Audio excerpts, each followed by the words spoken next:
नमस्कार दोस्तों, आशा है आप बिल्कुल ठीक होंगे। आज की वीडियो में हम किसी जंग की बात नहीं करेंगे, ना ही किसी बड़ी डिप्लोमेसी की बात करेंगे।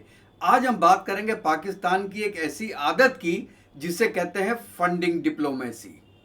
और मजे की बात यह है कि दुनिया में जब भी कोई घटना होती है, पाकिस्तान को सबसे पहले याद आता है ग्रांट और लोन और उसके साथ फंड। यानी दुनिया जब जब क्राइसिस देखती है, पाकिस्तान को वहां एक नया फंडिंग अपॉर्चुनिटी नजर आती है।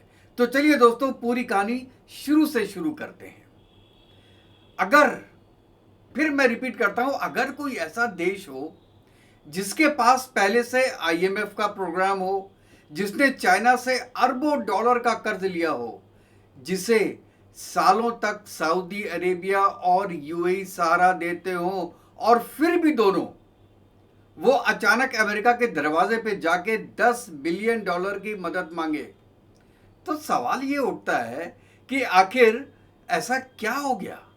क्या पाकिस्तान दिवालिया होने की कगार पर है, या फिर इसके पीछे कोई बड़ी रणनीति छुपी हुई है? हाल ही में ये इंफॉर्मेशन आई और आपने भी सुनी होगी कि पाकिस्तान ने अमेरिका से करीब 10 बिलियन डॉलर की एक्सचेंज स्टेबलाइजेशन फैसिलिटी, या इसे कहें फाइनेंशियल सपोर्ट, उसकी हेल्प मांगी है। पहली नज़र में सुनने में ये लगता है कि शायद पाकिस्तान को एक नया लोन चाहिए क्या, लेकिन असल कहानी दोस्तों इससे भी कहीं ज़्यादा दिलचस्प है। क्योंकि यहाँ मुद्दा सिर्फ पैसे का नहीं है, यहाँ मुद्दा है डॉलर्स का, और यहीं पे पूरी कहानी समझना बहुत ज़रूरी है। अब ये एक सवाल आता है यहाँ पे कि अगर पाकिस्तान के पास पहले से ही आईएमएफ प्रोग्राम चल रहा है, या फिर अमेरिका के पास जाने की उनको ज़रूरत कैसे पड़ी इस वक्त? क्या आईएमएफ पैसे नहीं दे रहा है क्या आजकल पाकिस्तान को? और क्या चाइना ने भी अपने हाथ पीछे खींच लिए हैं क्या? या सऊदी अरेबिया अब पहले जैसी मदद नहीं कर पा रहा है?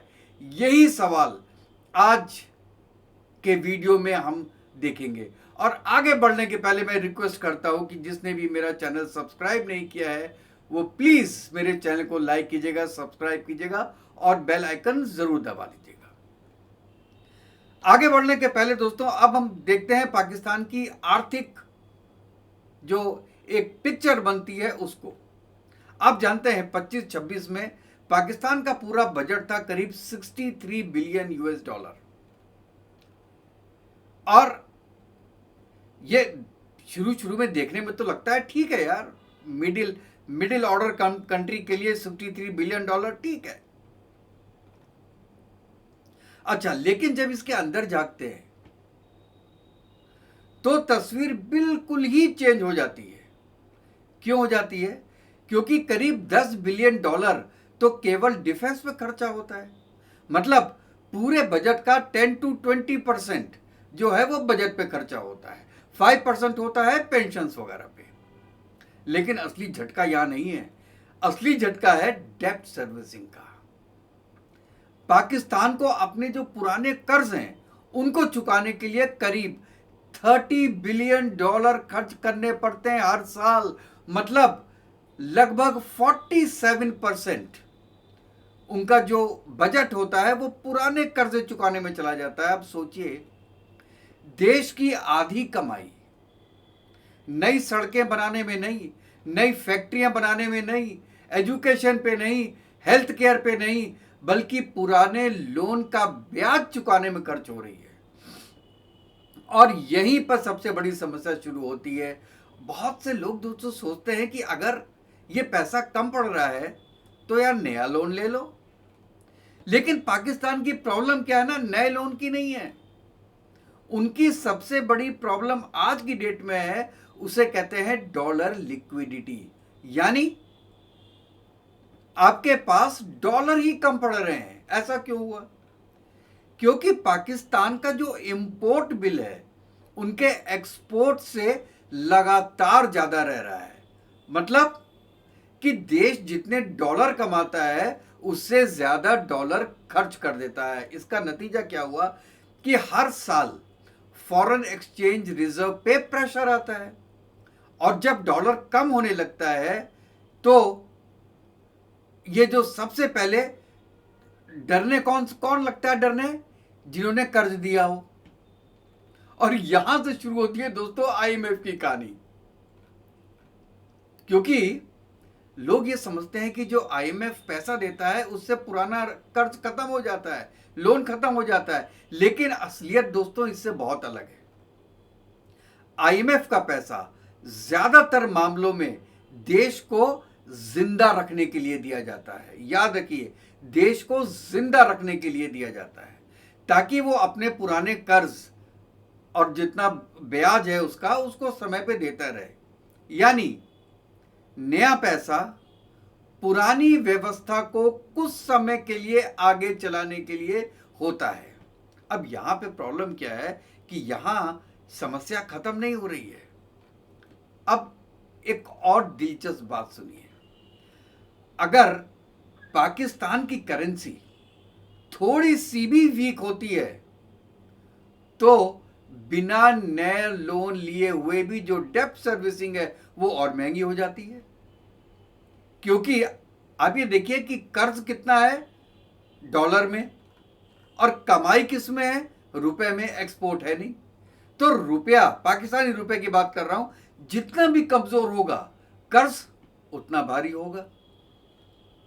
और यही वजह है कि पाकिस्तान के लिए डॉलर सिर्फ एक करेंसी नहीं है बल्कि सर्वाइवल का सवाल बन चुका है।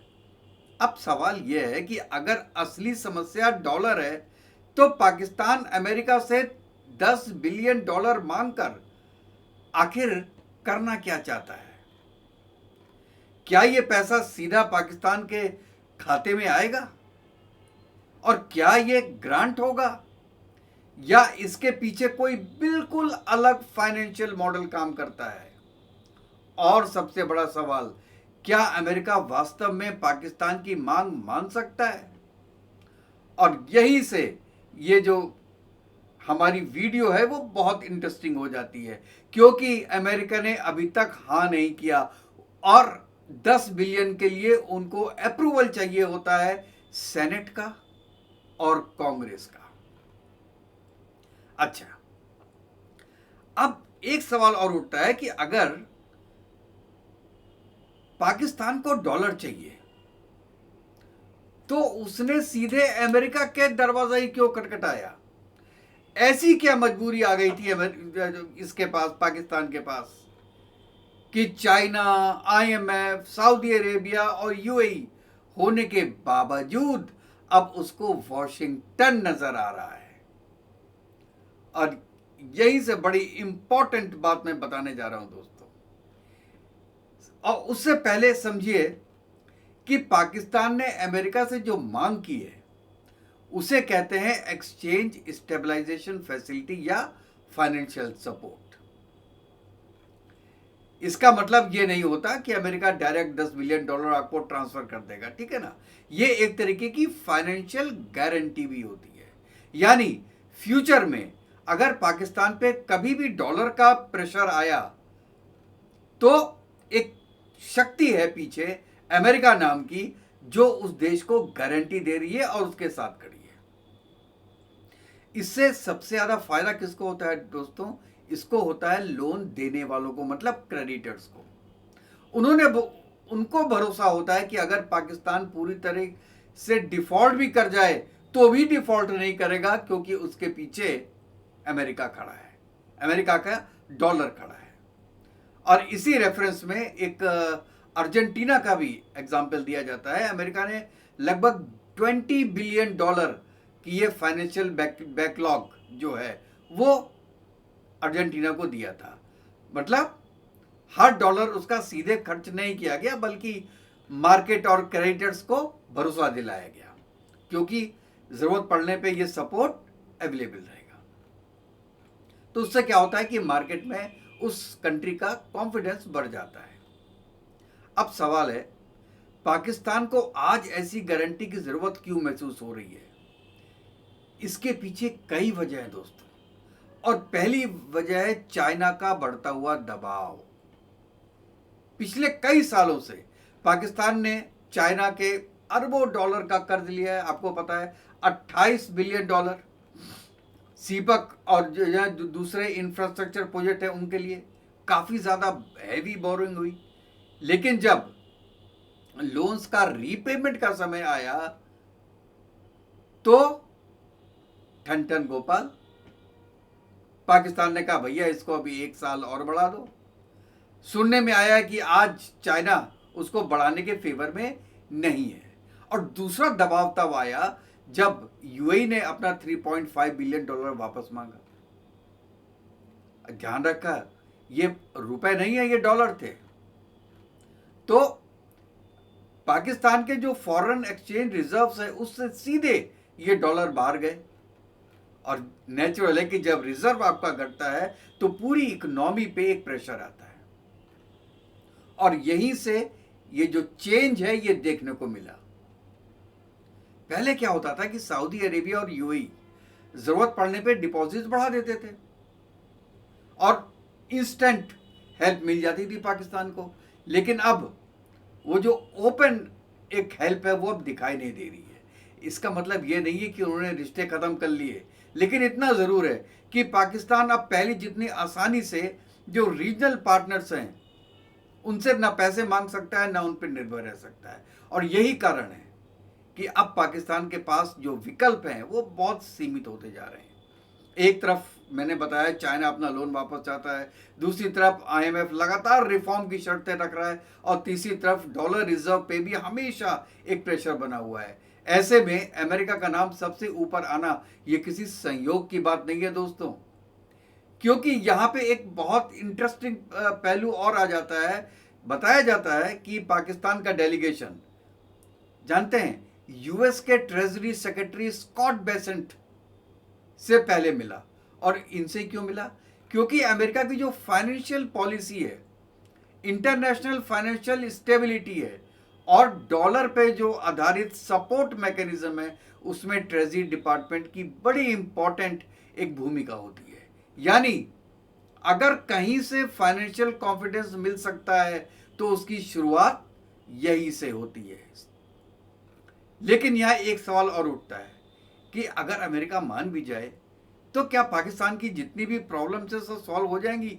नहीं, क्योंकि ये पैसा इकोनॉमी को एक परमानेंट रूप से मजबूत नहीं बनाता है, ये केवल टाइम बाई करता है। जैसे मैंने आपको पहले बताया, कुछ महीनों या कुछ वर्षों की राह जरूर दे सकता है, लेकिन अगर आप अपनी इकोनॉमी की जो बुनियादी समस्याएं हैं उन पे आप एक्शन नहीं लेंगे तो ये जो प्रॉब्लम है नेचुरल है, ये दोबारा आएगी। यानी मतलब आप ये सोचिए कि अगर कोई बीमारी कहीं और है और फिलहाल आप इलाज किसी और चीज का कर रहे हैं, यही हो रहा है यहां पे। अब ये देखिए कि कई विश्लेषक जो हैं अब पाकिस्तान की जो फॉरेन पॉलिसी है उसको कहने लगे हैं फंडिंग डिप्लोमेसी। Funding diplomacy. लेकिन देखिए, ऊपर हमने केवल यह समझा कि पाकिस्तान को डॉलर की जरूरत क्यों है। अब सवाल यह है कि क्या अमेरिका से $10 बिलियन की मांग ये सिर्फ आर्थिक मजबूरी है या इसके पीछे पूरी फॉरेन पॉलिसी स्ट्रेटजी भी काम कर रही है पाकिस्तान की, और यहीं से जो पूरी पिक्चर है ज्यादा साफ होने वाली है।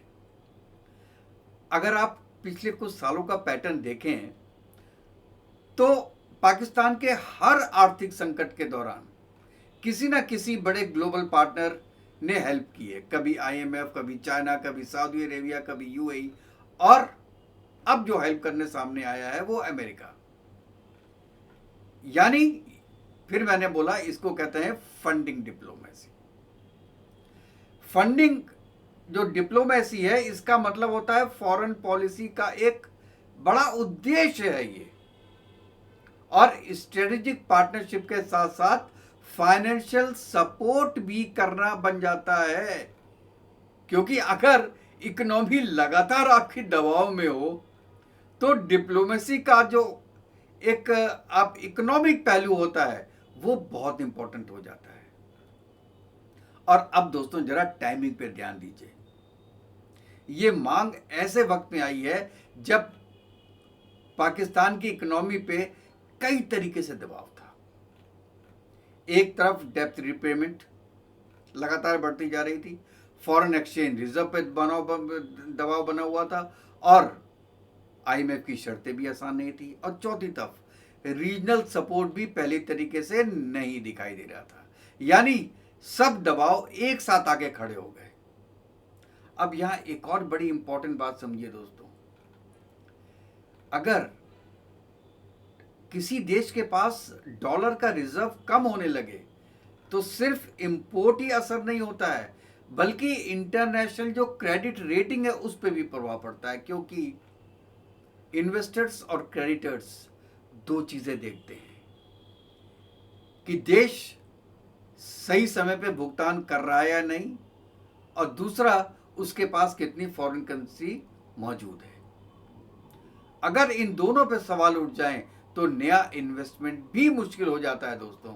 और यही कारण है कि पाकिस्तान केवल कैश नहीं मांग रहा है, वो फाइनेंशियल कॉन्फिडेंस भी हासिल करना चाहता है। यही मैं आपको बताना चाह रहा हूं ऊपर, क्योंकि कैश अलग चीज है और ये चाहता है फाइनेंशियल कॉन्फिडेंस। अच्छा, अब इसमें आगे देखिए कि अगर अमेरिका $10 बिलियन दे देगा तो पाकिस्तान की इकोनॉमी क्या पटरी पे लौट आएगी? इतना आसान भी नहीं है दोस्तों। एक एग्जाम्पल समझिए, मान लीजिए कोई फैमिली है, उसकी जो मंथली इनकम है वो 60,000 है, लेकिन हर महीने वो 30,000 रुपए पुराने लोन की ईएमआई में चले जाते हैं, बाकी पैसे घर चलाने में खर्च हो जाते हैं। अब अगर कोई रिलेटिव उसे कुछ समय के लिए क्रेडिट लाइन दे दे तो क्या उसकी इनकम बढ़ जाएगी? नहीं, कुछ समय के लिए प्रेशर कम होगा। और यही स्थिति आज पाकिस्तान की इकोनॉमी की भी बताई जा रही है। यानी समस्या फंडिंग की नहीं है, स्ट्रक्चर की है। जब तक एक्सपोर्ट्स नहीं बढ़ेंगे, फॉरेन इन्वेस्टमेंट नहीं आती, तब तक इन्वेस्टमेंट ग्रोथ नहीं होगी और डॉलर अर्निंग नहीं बढ़ेगी। इसके लिए आपको बहुत काम करने पड़ेंगे भाइयों। और दूसरा, अब ये देखिए कि अमेरिका, ये आपका पाकिस्तान ने ये वक्त ही क्यों चुना? डॉलर एक्सचेंज एस्टेब्लिशमेंट फैसिलिटी, इस वक्त ये वक्त क्यों चुना? क्योंकि वो जानता है कि आज के दिन में पाकिस्तान की थोड़ी सी वैल्यू ज्यादा है, वर्ल्ड उसकी तरफ देख रहा है। खास तौर से प्रेसिडेंट ट्रंप को इन्होंने कितनी बार तो नोबेल पुरस्कार के लिए मनोनीत कर दिया, और फेवरेट जनरल भी हैं उनके पाकिस्तान में। तो पाकिस्तान को यह लगा कि strike the iron when it is hot. आज हम ईरान और अमेरिका के बीच में सुलह कराने की कोशिश कर रहे हैं, और वो अभी तक हुई नहीं है, वो अलग बात है, लेकिन कोशिश तो हो रही है, और हो सकता है हो भी जाए बाद में। आज नहीं, आज के दिन तो सब चौपट हो गया मामला। लेकिन आज के दिन में पाकिस्तान की जरूरत है अमेरिका को। कल को अगर सीज फायर हो जाता है, एवरीथिंग इज ओके, सब कुछ ठीक हो जाता है, फिर अमेरिका को जरूरत नहीं होगी पाकिस्तान को, तो पाकिस्तान को $10 बिलियन का पैकेज क्यों देगा वो? क्योंकि जानता है कि 10 बिलियन पैकेज दे दिया, ये रिलक्टेंट हो जाएंगे और कहेंगे अमेरिका है हमारे साथ। अमेरिका का एक दिन में पैसा भी निकल जाएगा, एक साल के अंदर में, और पाकिस्तान पैसे वापस तो कर नहीं सकता। जब वो सऊदी अरेबिया के नहीं कर सकता, यूएई के नहीं कर सकता, चाइना के नहीं कर सकता, आईएमएफ के नहीं कर सकता, तो यूएस के कहां करेगा? तो ऐसा उन्होंने टाइम चुना है ऐसे वक्त में कि थोड़ा सा मजबूरी भी हो गई है अमेरिका की कि यार इनको कुछ ना कुछ तो दे के जाओ। और क्योंकि आज के दिन में कहते हैं कि साउथ एशिया की जो जियोपॉलिटिक्स है और अमेरिका और पाकिस्तान के जो रिलेशन है, उसमें ये जरूर पाकिस्तान की अपर हैंड है कि आज काम है अमेरिका का तो आज इनसे काम निकलवा लो, कल का देखा जाएगा। लेकिन यार जब मांगना ही था तो तुम्हारे को पता है अर्जेंटीना ने 20 बिलियन डॉलर मांगे, यार तुम 50 मांगते ना, चलो यार 50 नहीं मांगते, 30 मांगते, तुम्हारी औकात केवल 10 ही थी क्या? या ट्रंप ने कह दिया या बेसेंट ने कह दिया होगा कि 10 देंगे, तुम 10 की रिक्वेस्ट करो हम ओके कर देंगे, इससे ज्यादा हम तुमको देंगे नहीं क्योंकि तुम्हारी औकात नहीं है। हो सकता है ये बात हुई हो। आप इसके बारे में दोस्तों क्या सोचते हैं कि किस लिए किया है कि केवल 10 बिलियन डॉलर लेने से या फाइनेंशियल फैसिलिटी लेने से और बिना स्ट्रक्चरल रिफॉर्म किए हुए, बिना एक्सपोर्ट्स किए हुए, बिना इन्वेस्टमेंट किए हुए और बिना इकोनॉमिक डिसिप्लिन के, क्या इससे कुछ फायदा होने वाला है? आप क्या सोचते हैं दोस्तों, बताइएगा। और अगर आप सोचते हैं कि हाँ फायदा होगा या फायदा हो सकता है या फायदा नहीं होगा, तो अपने कमेंट्स में ज़रूर बताइएगा। और ये वीडियो अगर आपको पसंद आई हो तो प्लीज़ इसको लाइक कीजिएगा, शेयर कीजिएगा। मैं नेक्स्ट वीडियो में मिलता हूँ, तब तक के लिए दोस्तों जय हिंद, जय भारत, वंदे मातरम। खुश रहिएगा, स्वस्थ रहिएगा दोस्तों।